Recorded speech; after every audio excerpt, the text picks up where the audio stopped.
तुकाराम महाराज विठ्ठलाला म्हणतात की विठ्ठला, मी तुमच्याशी एकरूप झालेला आहो, तसंच तुम्ही पण माझ्याशी एकरूप व्हावं अशी ती विनंती या अभंगातून करतात.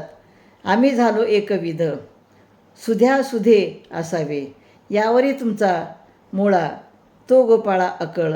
घेतले ते उसने द्यावे, काही भावे विशेषे, तुका म्हणे क्रिया नष्ट, तरी कष्ट घेत असे. देवा, आम्ही तुझ्याशी एकरूप झालो आहोत, त्यामुळं तुम्हीही आमच्याशी एकरूपता धरावी. कारण व्यवहार सांगतो, जो जसे वागेल तसे त्याच्याशी वागावे. परंतु हे गोपाळा, तुमची रीतच आम्हाला कळत नाही. विशेष प्रसंगी ज्याच्याकडून जी काही वस्तू आपण उसनी घेतली असेल ती त्याला परत द्यावी लागेल की नाही. आणि म्हणून मी जर तुमच्याशी एकरूप झालो तर तुम्ही माझ्याशी एकरूप व्हावं लागेल का नाही, असं अगदी लहान बाळाप्रमाणे ते म्हणतात. म्हणून तुकाराम महाराज म्हणतात, देवा, तुम्ही क्रियानष्ट आहात, केवळ आमच्याकडून सेवारूपी कष्ट करून घेत आहात आणि आम्हाला काही पण देत नाहीत.